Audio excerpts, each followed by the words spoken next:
जय श्री कृष्ण। राधे राधे। 8वां अध्याय अब हम शुरू करेंगे और उसी के पहले 2 लाइन गुनगुनाऊंगी। जिनकी दया से सरस्वती भाव रही उपजाए, जिनकी दया से सरस्वती भाव रही उपजाए, कार्तिक मास का कमल खिले। और पढ़ूं 8वां अध्याय। कार्तिक महात्म का कमल खिले और पढ़ूं 8वां अध्याय। तो नारद जी बोले, अब मैं कार्तिक मास के उद्यापन का वर्णन करता हूँ, जो सब पापों का नाश करने वाला है। एक व्रत का पालन करने वाला मनुष्य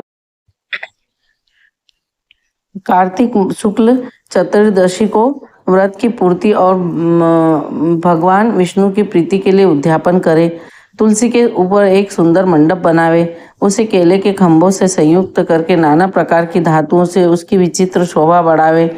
मंडप के चारों ओर दीपकों की श्रेणी सुंदर ढंग से सजा कर रखे। उस मंडप के सुंदर वंदनवारों से सुशोभित 4 दरवाजे बनावे और उन्हें फूलों से तथा चमर से सुसज्जित करें। द्वारों पर पृथक पृथक मिट्टी के द्वारपाल बनाकर उनकी पूजा करें।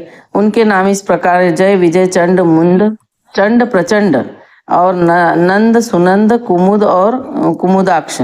उन्हें चारों दरवाजों पर क्रम से 2-2 के क्रम से स्थापित करके पूजन करें।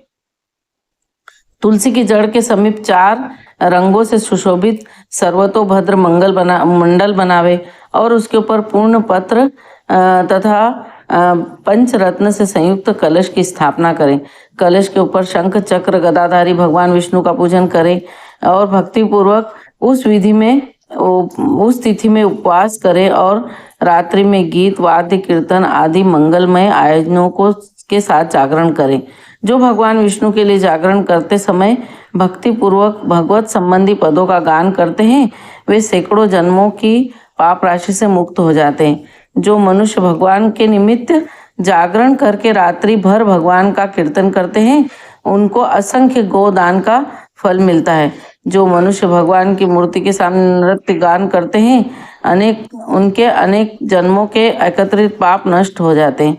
जो भगवान के सम्मुख बैठकर कीर्तन करते हैं और बंसरी आदि बजाकर भगवत भक्तों को प्रसन्न करते हैं तथा भक्ति से रात्रि भर जागरण करते हैं, उन्हें करोड़ों तीर्थ का फल मिलता है। उसके बाद पूर्णमासी में एक सपत्नीक ब्राह्मण को निमंत्रित करें। प्रातःकाल स्नान और देव पूजन कर के वेदी पर अग्नि की स्थापना करें। भगवान की प्रीति के लिए तिल और खीर की आहुति दे। होम की शेष विधि पूरी करके भक्तिपूर्वक ब्राह्मणों का पूजन करें और उन्हें यथाशक्ति दक्षिणा दे। फिर उनसे इस प्रकार क्षमा प्रार्थना करें: आप सब लोगों की अनुकंपा से मुझ पर भगवान सदैव प्रसन्न रहे। इस व्रत को करने से मेरे 7 जन्मों के किए हुए पाप नष्ट हो जाएं और मेरी संतान चिरंजीवी हो। इस पूजा के द्वारा मेरी सभी मनोकामनाएं पूर्ण हो। मेरी मृत्यु के पश्चात मुझे अतिशय दुर्लभ विष्णु लोक की प्राप्ति हो और पूजा के समस्त वस्तुओं के साथ गाय भी गुरु को दान में दे। इसके पश्चात घर वालों और मित्रों को भोजन के साथ स्वयं भोजन करे। पश्चात द्वादशी तिथि को शयन से उठे और त्रयोदशी को देवताओं से मिले और चतुर्दशी को सबने उनका दर्शन और पूजन किया। इसलिए उस तिथि में भगवान की पूजा करनी चाहिए। गुरु के आज्ञा से भगवान विष्णु को स्वर्णमयी प्रतिमा का पूजन करें। इस पूर्णिमा को पुष्कर तीर्थ की यात्रा श्रेष्ठ मानी गई है। कार्तिक माह में इस विधि का पालन करना चाहिए। जो इस प्रकार कार्तिक के व्रत का पालन करते हैं, वे धन्य और पूजनीय हैं। उन्हें उत्तम फल की प्राप्ति होती है।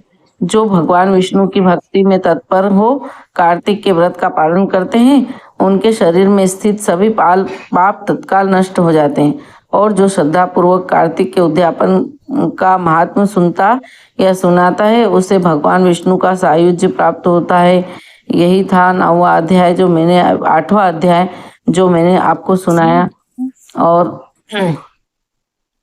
आशा है कि आपको पसंद आया होगा। और इसके लिए लास्ट में मैं और आप सभी ये प्रार्थना करें कि मैंने जो भी मन, कर्म, वचन से जो भी व्रत का जो भी पालन किया है, जो सुनाया है, वो पूर्ण हो। और अगर अधूरा हो तो उस कहानी को पूरा करें।